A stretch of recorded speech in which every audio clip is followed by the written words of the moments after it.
షేక్ అన్వర్ గారి millionaires wealth creation workshop November 20న నిర్వహిస్తున్న ప్రోగ్రాంలో జాయిన్ అవ్వాలనుకుంటే వెంటనే సంప్రదించండి.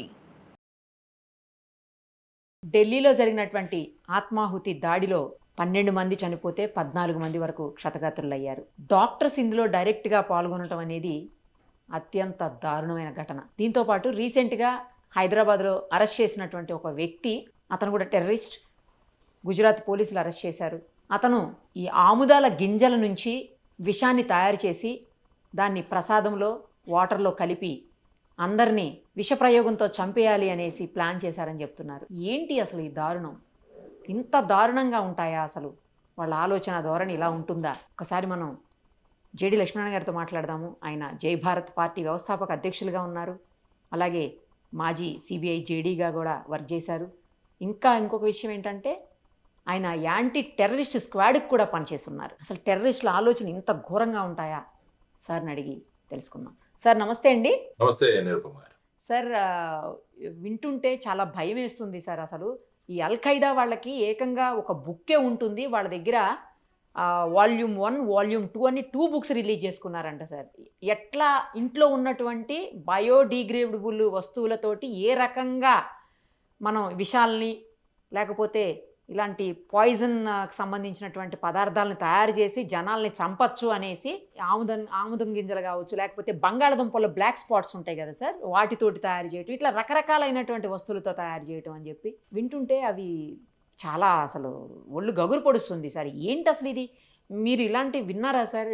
ఇలాంటి వాళ్ళ సాహిత్యం లేకపోతే వాళ్ళు రాసుకునేటువంటి బుక్స్ ఎప్పుడన్నా మీరు కూడా సీజ్ చేసినటువంటి ఘటనలు ఉన్నాయా సార్? యాక్చువల్ గా మీరు చూసుకుంటే ఇంతవరకు జరిగిన టెర్రరిస్ట్ ఇన్సిడెంట్ మీరు గమనిస్తే సాధారణంగా చిన్న చిన్న పనులు చేసుకునే వాళ్ళు, ఎక్కడో మెకానిక్ షాప్ లో పనిచేసేవాళ్ళు, లేకుంటే ఎలక్ట్రీషియన్స్, ఇలాంటి వాళ్ళను బ్రెయిన్ వాష్ చేసి వాళ్ళని బయటికి పంపించి ట్రైనింగ్ ఇచ్చి వాళ్ళను ఈ విధమైన ఉగ్రవాద దాడులు చేసేటట్టుగా చేసే ఇంతవరకు ఉన్న టెర్రర్ మాడ్యూల్స్ మీరు చూస్తే ఆ విధంగా ఉంటుంది. ఈవెన్ మీరు ముంబైలో జరిగిన అటాక్ చూసినా కూడా కసాబ్ కావచ్చు, వారితో పాటు వచ్చిన వాళ్ళు, వాళ్ళంతా కూడా చిన్న చిన్న పనులు చేసుకునేవాళ్ళు. వాళ్ళని ఈ మతం పేరు మీదట వాళ్ళను ఇది చేసి బ్రెయిన్ వాష్ చేసి వాళ్ళను మీరు చనిపోయిన తర్వాత మీరు స్వర్గానికి వెళతారు, అక్కడ మీకు చాలా సుఖాలు అందుతాయి, జన్నత్ అని ఇలాంటి రకరకాల విషయాలు చెప్పి వాళ్ళను బ్రెయిన్ వాష్ చేస్తూ ఉంటారు. కానీ నిన్న జరిగిన సంఘటనలు మీరు ఒకసారి చూస్తే వీళ్ళందరూ కూడా మెజారిటీ డాక్టర్స్ ఉన్నారు. అవును సార్, ఉన్నత విద్యావంతులు, మెజారిటీ ఉన్నత విద్యావంతులు. అందుకనే నిన్న జరిగిన టెర్రర్ ఇన్సిడెంట్స్ ఏదైతే ఉన్నాయో వాటిని వైట్ కాలర్ టెర్రరిజం అనొచ్చు. ఎలాగైతే వైట్ కాలర్ క్రైమ్ అంటారో, అంటే బాగా మంచి పొజిషన్ లో ఉన్న వాళ్ళు నేరాలు చేస్తే దాన్ని వైట్ కాలర్ క్రైమ్ అంటాం. అదే విధంగా ఇప్పుడు చూస్తే ఇది వైట్ కాలర్ టెర్రరిజం. అంటే ఏమాత్రం అనుమానం రాకుండా వీరు ఇలాంటి వాటిలలో ఇన్వాల్వ్ అవుతారా అన్నది కూడా ఎవరికి అనుమానం రాకుండా ఒక పకడ్బందీగా ఈ జైషే మహమ్మద్ యొక్క మాడ్యూల్ ఏదైతే వర్క్ ఉందో దాని గురించి మనం మాట్లాడుకోవాలి. యాక్చువల్ గా మీరు ఒక్కసారి ఆపరేషన్ సింధూర్ తర్వాత, ఎందుకంటే నిన్న జరిగిన సంఘటనలు మీకు జమ్మూ అండ్ కాశ్మీర్, హర్యానా అంటే ఫరీదాబాద్, ఆ తర్వాత ఢిల్లీ, ఆ తర్వాత గుజరాత్, ఆ తర్వాత ఉత్తరప్రదేశ్, ఇలా 5 సంఘటనలు జరిగాయి మనకి. యాక్చువల్ గా చూసుకుంటే ఇందులో మొదట చూడాల్సింది మీరు జమ్మూ అండ్ కాశ్మీర్. ఎందుకంటే టెర్రరిజం ఎప్పుడైనా కూడా జమ్మూ అండ్ కాశ్మీర్ లో ప్రధానంగా అక్కడ జరుగుతోంది. మనకు ఆపరేషన్ సింధూర్ పహల్గామ్ జరిగిన తర్వాత మీరు చూస్తే మే, జూలై మరియు ఆగస్ట్ లో అక్కడ పెద్ద పెట్టున arms and ammunition, explosives seize చేయడం జరిగింది జమ్మూ అండ్ కాశ్మీర్. అంటే యాక్చువల్ గా మీరు చూసుకుంటే మేలో, జూలైలో, తర్వాత ఆగస్ట్ లో అక్కడ సోపియాన్ కావచ్చు, లేకుంటే పూంచ్ కావచ్చు, లేకుంటే కిస్టవార్ కావచ్చు, దానికి ఆపరేషన్ కెల్లర్ అని ఒక ఆపరేషన్ చేసి లష్కర్-ఈ తైబా వాళ్ళు చేసిన ఈ ఆర్మ్స్ అమ్యునిషన్ అంటే మందుగుండు సామాగ్రి, తర్వాత వచ్చేసి వెపన్స్, ఆ తర్వాత ఎక్స్ప్లోజివ్స్ సీజ్ చేశారు. దాని లింకులు పెట్టుకొని ఇంట్రాగేట్ చేస్తున్నప్పుడు నవంబర్ 8 నుంచి 10 వరకు ఫరీదాబాద్ అంటే హర్యానాలో ఉన్న ఫరీదాబాద్ లో జమ్మూ అండ్ కాశ్మీర్ పోలీసు, హర్యానా పోలీసులు కలిసి వాళ్ళు సుమారుగా 2900 కిలోల ఎక్స్ప్లోజివ్ అంటే అమోనియం నైట్రేట్, ఏదైతే మనము ఫర్టిలైజర్స్ అంటే యూరియాకు దానికి తయారు చేస్తామో అటువంటి ఎక్స్ప్లోజివ్స్, దానికి కావలసిన ఇతర సాధన సామగ్రి, వాటన్నిటిని కూడా రూమ్స్ ఎవరైతే ఈ అల్ ఫలా అనే యూనివర్సిటీ ఏరియా ఉంది ఫరీదాబాద్, సార్. అక్కడ కొన్ని రూమ్స్ నుంచి ఇవి సీజ్ చేశారు. ఓకే. అందులో ముఖ్యంగా 2 డాక్టర్లను అరెస్ట్ చేశారు. అవును సార్. అందులో డాక్టర్ ముజముల్ గానీ అని, తర్వాత ఇంకొక అతను డాక్టర్ అదిల్ అహ్మద్ రాథేర్. వీళ్ళిద్దరిని అక్కడ అరెస్ట్ చేయడం జరిగింది. వీళ్ళిద్దరూ కూడా జమ్మూ అండ్ కాశ్మీర్ కు పుల్వామా ఏరియాకు చెందిన వాళ్ళు వీళ్ళిద్దరు కూడా. హ్మ్. సో వాళ్ళ దగ్గర నుంచి ఈ విధంగా అమోనియం నైట్రేట్, తర్వాత మిగతా ఎక్స్ప్లోజివ్ మెటీరియల్స్, తర్వాత దీన్ని కావాల్సిన డిటోనేటర్స్, ఎలక్ట్రికల్ టైమర్స్ ఉంటాయి టైం బాంబ్ తయారు చేయడానికి, అవును. వాటిని, తర్వాత వచ్చి ఒక అసాల్ట్ రైఫిల్, పిస్టల్స్, మ్యాగజైన్స్ ఇవన్నీ కూడా అక్కడ సీజ్ చేయడం. సో ఈ జమ్మూ అండ్ కాశ్మీర్ లో ఉన్న లింక్స్ ని బట్టి ఫరీదాబాద్ కి రావడం జరిగింది. సార్. సో ఫరీదాబాద్ లో 2 డాక్టర్స్ అరెస్ట్ చేసిన తర్వాత మ్. అదే మాడ్యూల్ కి చెందిన వాళ్ళు ఈ విధంగా అక్కడ జమ్మూ అండ్ కాశ్మీర్ లోను, తర్వాత ఫరీదాబాద్ లోను వీళ్ళు దొరికిపోయారని చెప్పేసి అక్కడి నుంచి తప్పించుకోవడానికి వాళ్ళ దగ్గర ఉన్న ఒక వెహికల్ లో ఈ ఎక్స్ప్లోజివ్స్ తీసుకొని వస్తున్నప్పుడు ఇక్కడ మన రెడ్ ఫోర్ట్ దగ్గర చాందినీ చౌక్ ఏరియాలో నిన్న సాయంత్రం అది సూసైడ్ బాంబింగ్ వాళ్ళు, ఎందుకంటే అందులో డిటోనేటర్ కూడా ఉందని తెలిసింది అవును ఇప్పుడు సార్. వరకు జరుగుతున్న Yes. ఇన్వెస్టిగేషన్ లో. Yes. దానివల్ల వాళ్ళ వెహికల్ కి వాళ్ళు బ్లాస్ట్ చేసుకొని వాళ్ళు ఆ విధంగా ఒక సూసైడ్ బాంబ్ లాగా వాళ్ళు పని చేయడం జరిగింది. హ్మ్. అందులో ముఖ్యంగా చూసుకుంటే డ్రైవర్ సీట్ లో డాక్టర్ ఉమర్ మహమ్మద్ అనే వ్యక్తి, అతను ఆ పుల్వామాకు చెందిన డాక్టర్. సార్. అతను ఈ సేమ్ టెర్రర్ మాడ్యూల్, మీరు ఫరీదాబాద్ మాడ్యూల్ తర్వాత దానిలో చెందిన మాడ్యూల్, అతను అక్కడ ఈ విధంగా సూసైడ్ చేసుకొని ఇంతమందికి అతను మరణానికి తర్వాత ఇంజురీస్ కి కారణమైంది. సార్. ఆ తర్వాత ఇది ఇలా జరుగుతుండగా యూపీలో ఒక అమ్మాయి డాక్టర్ షహీన్ అని, ఆవిడని కూడా అరెస్ట్ చేశారు. ఆమె దగ్గర నుంచి కూడా ఐ థింక్ ఒక AK-47 రైఫిల్, కొంత అమ్యునిషన్, డాక్టర్ మళ్ళా కూడా. అవును సార్. సో ఇప్పుడు చూసుకుంటే మీరు ఫరీదాబాద్ లో 2 డాక్టర్లు, Hmm. తర్వాత ఈ సూసైడ్ చేసుకొని చనిపోయిన డాక్టర్, Hmm. ఆ తర్వాత డాక్టర్ షహీన్ అని ఒక అమ్మాయి. సార్. సో ఈ విధంగా Jammu and Kashmir, Faridabad, Delhi and UP. Hmm. ఈ లోపల గుజరాత్ లో ఉన్న యాంటీ టెర్రరిజం స్క్వాడ్ వచ్చి అక్కడ ఇంకొక డాక్టర్ ని అరెస్ట్ చేసింది. అవును సార్. అవును. అతను హైదరాబాద్ బేస్డ్ డాక్టర్. అతని పేరు డాక్టర్ అహ్మద్ మొయినుద్దీన్ సయీద్. అతను మీరు అన్నట్టు ఏదైతే ఈ ఆముదపు గింజలు ఏదైతే ఉన్నాయో వాటి నుంచి అతి ప్రమాదకరమైన విషాన్ని తయారు చేసి, Hmm. ఆ విషం యొక్క ప్రధానమైన గుణం ఏంటంటే దానికి రంగు, రుచి, వాసన ఉండదట. ఓకే. సో దాన్ని తీసుకొని ముఖ్యంగా పెద్ద పెద్ద వాటర్ రిసోర్సెస్ గానీ, వాటర్ ట్యాంక్స్ గానీ ఇలాంటి వాటిలో కలిపి చాలా మందిని ఈ విధంగా మళ్ళా చంపాలని చెప్పేసి ఒక ప్లాన్ అన్నది అక్కడ. సో ఆ విధంగా మీరు చూసుకుంటే నిన్న జరిగిన ఈ యాంటీ టెర్రరిజం స్క్వాడ్ యొక్క ఆపరేషన్స్ గుజరాత్ కావచ్చు, తర్వాత ఈ ఫరీదాబాద్ మాడ్యూల్ ని బ్రేక్ చేయడం, ఆ తర్వాత ఇమ్మీడియట్ గా ఢిల్లీలో ఈ ఇన్సిడెంట్ జరగడం, ఆ తర్వాత డాక్టర్ షహీన్ యూపీకి చెందిన వ్యక్తిని అరెస్ట్ చేయడం, గుజరాత్ లో ఈ వ్యక్తిని అరెస్ట్ చేయడం, ఇందులో మొత్తంగా అందరూ కలిసి డాక్టర్లుగానే ఉండడం, ఇది కూడా ఒక ప్రధానమే. అంటే అందుకనే దీన్ని వైట్ కాలర్ టెర్రరిజం అంట. ఈ డాక్టర్ షహీన్ అని షహీన్ షయీద్ అని ఎవరైతే ఈ అమ్మాయిని అరెస్ట్ చేశారో ఆ అమ్మాయి యాక్చువల్ గా జైషే మహమ్మద్ యొక్క విమెన్స్ వింగ్ దాన్ని మొదలు పెట్టడానికి ప్రధానమైన రీజన్ అని చెప్పేసి మనకు రిపోర్ట్స్ నుంచి రావడం జరిగింది. సో దానితో యాక్చువల్ గా ఈవిడ కారు నుంచి కూడా ఒక AK-47, తర్వాత ఈ వైట్ కాలర్ టెర్రర్ సిస్టమ్ ఏదైతే ఉందో దానిలో ఈమె కూడా మెంబర్ గానే అన్నట్టుగా మాట్లాడుతున్నారు. సో ఇది చాలా డిస్టర్బింగ్ ఫ్యాక్ట్ మనకి. Correct sir. ఎందుకంటే ఆపరేషన్ సింధూర్ తర్వాత మనం పాకిస్తాన్ ని Yes. ఏ విధంగా వాళ్ళ టెర్రర్ క్యాంప్స్, ఆ తర్వాత వాళ్ళ ప్రధానమైన బేసెస్, మిలిటరీ బేసెస్ ఏవైతే ఉన్నాయో వాటన్నిటి మీద చర్యలు తీసుకున్న తర్వాత పాకిస్తాన్ ఒక ప్రతీకారంతో రగిలిపోతుంది అక్కడ. ముఖ్యంగా జైషే మహమ్మద్ యొక్క చీఫ్ ఎవరైతే ఉన్నారో మౌలానా మసూద్ అజర్, Hmm. వాళ్ళ కుటుంబ సభ్యులందరినీ కూడా మన అటాక్స్ లో చంపివేయడం జరిగింది. అవును. సో దానితో ఈ జైషే మహమ్మద్ సంఘటన ఏ విధంగా మళ్ళా భారతదేశంలో అల్లకల్లోలం సృష్టించాలన్న ధోరణిలో ఈ మొత్తం ఈ మాడ్యూల్ ఏదైతే ఉందో ఆ మాడ్యూల్ ని ఆపరేట్ చేసిందని మనం అనుకోవచ్చు. సో ఇది ప్రధానంగా మనం ఆలోచించాలి. దానితో మొత్తం పోలీస్ ఫోర్స్ అలర్ట్ అయ్యి అనేక ప్రదేశాల్లో ఇంక్లూడింగ్ హైదరాబాద్ కావచ్చు, మిగతా ప్రాంతాల్లో కూడా చెకింగ్స్, తర్వాత ఈ స్లీపర్ సెల్స్ అని ఉంటాయి చాలా చోట్ల. Sleeper cells Hmm.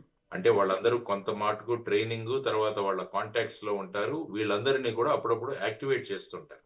Mhm. So ఈ స్లీపర్ సెల్స్ కూడా ఏ విధంగా యాక్టివేట్ అవుతాయన్న దీంట్లో కూడా పోలీసు విస్తృతంగా చర్యలు తీసుకోవడం, తర్వాత సెర్చ్లు చేయడం, ప్రజల్ని కూడా జాగ్రత్తగా ఉండమని చెప్పడం, ఇదంతా కూడా మనం చూసాము.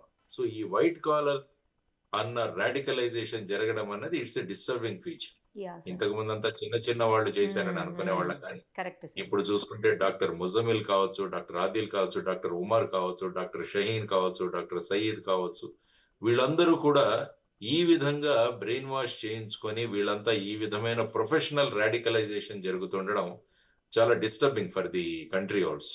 సో దీన్ని మనం ప్రధానంగా కాన్సన్ట్రేట్ చేయాల్సిన అవసరం ఉందని నేను అనుకుంటాను. సార్, ఇప్పుడు చర్యలు మన వైపు నుంచి, ఎందుకంటే చర్యకి ప్రతి చర్య ఖచ్చితంగా ఉంటుంది కదా, మరి మన సైడ్ నుంచి కూడా ఏమన్నా మళ్ళీ ఆపరేషన్ సింధూర్ 2 ఏమన్నా స్టార్ట్ అయ్యే అవకాశాలు ఉన్నాయా అనే ప్రశ్న కూడా అందరిలో మెదులుతోంది సార్. అంటే బేసిక్ గా ఏంటంటే ఇప్పుడు అరెస్ట్ చేయబడిన వాళ్ళంతా కూడా మన దేశానికి చెందిన వాళ్ళు. సో ఇప్పుడు వీళ్ళ వెనకాల ఉన్న కీ ఫిగర్స్ ఎవరెవరు అన్నదాన్ని లింకప్ చేయాలి.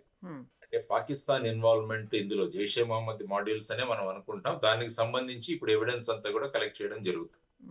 ఎందుకంటే రేపు ఏదైనా మనం చర్యలు తీసుకున్నా కూడా దానికి సాలిడ్ ఎవిడెన్స్. ఫర్ ఎగ్జాంపుల్ మీరు పహల్గావ్లో తీసుకుంటే అది స్పష్టంగా ఎస్టాబ్లిష్ అయింది. అందుకని కొన్ని రోజుల టైం తీసుకుని ఆ తర్వాత అటాక్ చేయడం జరిగింది అక్కడ. అంటే ఇందులో స్పష్టంగా పాకిస్తాన్ యొక్క ఐఎస్ఐ, మిగతా సంస్థలు అవన్నీ కూడా ఇన్వాల్వ్ అయి ఉన్నాయని మనం కాంక్రీట్ ఎవిడెన్స్ కలెక్ట్ చేసిన తర్వాత మనం మే 7వ తారీఖున, యాక్చువల్గా అది జరిగింది ఏప్రిల్ 27, మనం యాక్చువల్గా అటాక్ చేసింది మే 7 నుంచి మనం అటాక్ చేసుకుంటూ వెళ్ళాం. సో ఆ విధంగా మనం చూసుకుంటే ఇప్పుడు ఈ సంఘటనల వెనకాల ఎవరెవరు ఉన్నారు అన్నదాన్ని కూడా ఇంటెలిజెన్స్ ఏజెన్సీస్ వర్క్ అవుతున్నాయి. తర్వాత ఇంకా కూడా ఏ ఆర్గనైజేషన్ పెద్దగా దీన్ని క్లెయిమ్ కూడా చేయలేదు. మామూలుగా వీళ్ళు క్లెయిమ్ చేస్తారు మేము చేసామని చెప్పి. ఇప్పటి వరకు ఓపెన్ గా ఏ సంఘటన, ఏ సంస్థ కూడా క్లెయిమ్ చేసినట్టు మనకు తెలియట్లేదు. సో ఈ విధంగా చూసుకుంటే నేను అమిత్ షా గారు కూడా వెంటనే మన బీహార్ ప్రచారంలో ఉన్నా కూడా ఆయన తర్వాత ఇక్కడ వచ్చేసి వెంటనే ఆ హాస్పిటల్ కి వెళ్ళడం, తర్వాత స్పాట్ కి వెళ్ళడం, క్షతగాత్రుల్ని ఆయన పరామర్శించడం, ఆ తర్వాత వచ్చి సీనియర్ లెవెల్ ఆఫీసర్స్ తో ఆయన కోఆర్డినేషన్ మీటింగ్ పెట్టడం, ఇవన్నీ కూడా చూస్తే మనకు ఏమవుతుందంటే ఒక ఆల్ ఇండియా లెవెల్లో ఏదో మళ్ళా ఒక కుట్ర జరుగుతుంది అన్నది మనకు ప్రధానంగా తెలుస్తుంది. ఎందుకంటే జమ్మూ అండ్ కాశ్మీర్, తర్వాత ఫరీదాబాద్, ఢిల్లీ, తర్వాత లక్నో, తర్వాత గుజరాత్, ఇలా 4-5 రాష్ట్రాల్లో ఉన్నాయంటే దీని మూలాలకు వెళ్ళడం చాలా అవసరం. హైదరాబాద్ లో కూడా పట్టుకున్నారు కదా సార్. అదే హైదరాబాద్ లో కూడా పట్టుకున్నారు. ఈ డాక్టర్ ఎవరైతే సయ్యద్ అన్న డాక్టర్ ఎవరైతే అరెస్ట్ చేశారో అతను హైదరాబాద్ బేస్డ్ డాక్టర్, అరెస్ట్ చేసింది అక్కడ. సో ఆ విధంగా ఈవెన్ హైదరాబాద్, ఎందుకంటే సాధారణంగా మీరు ఇంతకు ముందు సంఘటనలు తీసుకున్నా కూడా చాలా సంఘటనలకు హైదరాబాద్ లో బేసిస్ చాలా ఎక్కువగా ఉండినాయి. ఇంతకు ముందు జరిగిన భారతదేశంలో జరిగిన టెర్రరిస్ట్ ఇన్సిడెంట్స్ అన్ని చూసుకుంటే మీరు అందులో ప్రధానంగా హైదరాబాద్ యొక్క ఇన్వాల్వ్మెంట్ చాలా ఉంది. సో ఇప్పుడు ఈ బ్లాస్ట్లు అన్నవి చూసుకుంటే ఎక్సెప్ట్ జమ్మూ అండ్ కాశ్మీర్, మొన్న అస్సాంలోను, తర్వాత మణిపూర్ లో జరిగిన తీసేస్తే మిగతా భారతదేశంలో ఎక్కడ కూడా ఇటువంటి బ్లాస్ట్ అన్నవి చాలా తగ్గిపోయాయి. మనం చూసుకుంటే గత 2014 నుంచి మీరు చూసుకుంటే ఈ ఇన్సిడెంట్స్ చాలా తగ్గిపోయాయి. కానీ ఈ 11 సంవత్సరాల్లో మొట్టమొదటిసారిగా ఇంత పెద్ద పెట్టున ఈ విధమైన మాడ్యూల్ భారతదేశంలోనే ఆపరేట్ అవడం అన్నది ప్రధానంగా ప్రభుత్వం దీని మీద దృష్టి సారిస్తోంది. నిన్న ప్రధాని నరేంద్ర మోడీ గారు కూడా దీని గురించి ఖండించారు. ఆ తర్వాత మూలాల్లోకి వెళతాం. అదర్వైజ్ పాకిస్తాన్ కు మనం ఇంతకుముందే వార్నింగ్ ఇచ్చున్నాం. అవును సార్. ఆపరేషన్ సింధూర్ అన్నది తాత్కాలికంగా నిలిపివేయబడింది. దాన్ని పూర్తిగా మేము నిలిపివేయలేదు. మీరు గనక మీ పరిధిలో లేకుంటే మళ్ళా దాన్ని ప్రారంభించే అవకాశం ఉందని రాజ్నాథ్ సింగ్ గారు మాట్లాడారు, అమిత్ షా గారు మాట్లాడారు, మోడీ గారు మాట్లాడారు, తర్వాత మన చీఫ్ ఆఫ్ డిఫెన్స్ సర్వీసెస్ కూడా మాట్లాడారు. తర్వాత ఈ మధ్య మళ్ళా పాకిస్తాన్ అనేక ప్రాంతాలలో, ముఖ్యంగా ట్రంప్ గారు మొన్న మాట్లాడుతూ ఆయన ఏమన్నారంటే చాలా దేశాలు న్యూక్లియర్ టెస్టింగ్ చేస్తున్నాయని చెప్పాడు. రష్యా కావచ్చు, చైనా కావచ్చు, ఇంక్లూడింగ్ పాకిస్తాన్ చేస్తున్నట్టుగా ఆయన మాట్లాడారు. అంటే ఎక్కడో ఒక చోట పాకిస్తాన్ ఏదో ఒకటి చెయ్యాలి అన్న ఒక దీంట్లో ఉంది. ఆ తర్వాత ఏంటంటే పాకిస్తాన్ కు ముఖ్యంగా ఆఫ్ఘనిస్తాన్ నుంచి కూడా ఇప్పుడు పెద్ద సమస్య వచ్చి పడింది. వాళ్ళ బార్డర్ పాకిస్తాన్ ఆఫ్ఘనిస్తాన్ మధ్య కూడా అక్కడ కూడా చాలా క్లాషెస్ జరుగుతున్నాయి. అక్కడ కూడా చాలా మంది పాకిస్తానీ ఆర్మీ కూడా అందులో వాళ్ళు మృతి చెందారు. సో అటు సైడ్ నుంచి కూడా ప్రాబ్లం మొదలైంది. బలూచిస్తాన్ ఆఫ్ కోర్స్ ఆ ప్రాబ్లం ఉంది. తర్వాత పాక్ ఆక్యుపైడ్ కాశ్మీర్ లో కూడా చాలా నిరసనలు ఉన్నాయి. సో వీటన్నిటినీ కన్సిడర్ లోకి తీసుకొని భారతదేశం ఇంత చేసినా మీరేమీ చేయలేదన్న ధోరణిలో అక్కడ ఉన్న ప్రజలకు కూడా సమాధానం ఇవ్వడానికి భారతదేశంలో ఏదో ఒక అల్లకల్లోలం సృష్టించాలన్న ధోరణిలో దీన్ని మొదలు పెట్టవచ్చు అన్నది ఒక కన్క్లూషన్ గా మనం తీసుకోవచ్చు. కానీ ఆ విధంగా ఆలోచించి వాళ్ళు డైరెక్ట్ గా ఇన్వాల్వ్ కాకుండా ఎప్పుడు వాళ్ళు చేసేది ప్రాక్సీ వార్. పాకిస్తాన్ ఎప్పుడు డైరెక్ట్ గా ఉండదు, ఎప్పుడు కూడా ప్రాక్సీ వార్. అంటే ఈ విధమైన జైషే మహమ్మద్ గాని ఈ విధమైన సంఘటనల ద్వారా ఇవన్నీ కూడా చేస్తుంటుంది. ఆ తర్వాత నార్కో టెర్రరిజం అంటే నార్కోటిక్ డ్రగ్స్ పంపించి ఆ టెర్రరిజం, లేకుంటే ఫేక్ కరెన్సీని దేశంలోకి పంపడం, ఇలాంటివన్నీ చేస్తుంటది. కాబట్టి అలాంటి భాగంలో ఈ ఫరీదాబాద్ మాడ్యూల్ ఏదైతే ఉందో, జేఎండ్కే, ఫరీదాబాద్, ఢిల్లీ, లక్నో మాడ్యూల్, తర్వాత ఈ విషం తయారు చేసి దాన్ని ఒక ప్రయోగించే ఇంకొక మాడ్యూల్. సో ఇవన్నీ కూడా వర్కౌట్ అవుతున్నాయి. కాబట్టి వీటి మీద ప్రజలు జాగ్రత్తగా ఉండాలి ముఖ్యంగా. అందువల్ల ప్రజలు ముఖ్యంగా ఇందులో చేయాల్సింది ఏంటంటే, ఎక్కడైనా అనుమానాస్పద వ్యక్తులు గాని అనుమానాస్పద వస్తువులు గాని ఉంటే వెంటనే పోలీస్కి ఇన్ఫార్మ్ చేయాలి. ఆ తర్వాత వచ్చేసి ఏదైనా సమాచారం మనకు తెలిస్తే వెంటనే తెలియజేయడం, తర్వాత పోలీస్ ఏదైనా ఇన్స్ట్రక్షన్స్ ఇస్తుంటే వాటిని ఫాలో చేయడం, ఇవన్నీ కూడా మనం చేయాల్సిన అవసరం ఉంది. ఎందుకంటే ఈ కేసు యుఏపిఏలో సెక్షన్స్ కింద దాన్ని అన్లాఫుల్ యాక్టివిటీస్ ప్రివెన్షన్ యాక్ట్ కింద దీన్ని ఇన్వెస్టిగేషన్ జరుగుతున్నాయి. తర్వాత యూపీ, తర్వాత హర్యానా, మిగతా యాంటీ టెర్రరిజం స్క్వాడ్స్, గుజరాత్, ఇవన్నీ కూడా అందరూ కోఆర్డినేషన్ తో వర్క్ చేస్తున్నారు. సో ఇందులో ఇంకా మూలాల్లోకి వెళ్లాల్సిన అవసరం చాలా ఉంది. సో మూలాల్లోకి వెళ్ళిన తర్వాత ఇంకా ఈ నెట్వర్క్ లో ఎంతమంది ఉన్నారన్నది బయటికి తీసుకురావడం చాలా అవసరం.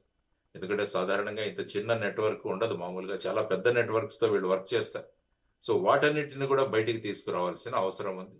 So let us wait. We have efficient force and efficient leadership ఉంది. కాబట్టి దీన్ని త్వరలో దీని వెనకాల ఉన్న సూత్రధారులు, తర్వాత పాత్రధారులు, దీని వెనకాల ఉండి నడిపించే వాళ్ళు, వీళ్ళందరినీ కూడా బయటికి లాగి అవసరమైతే పాకిస్తాన్ మీద చర్యలు ఏవైనా ఉంటే వాటిని కూడా ఖచ్చితంగా తీసుకునే అవకాశం ఉందన్నది నా అభిప్రాయం.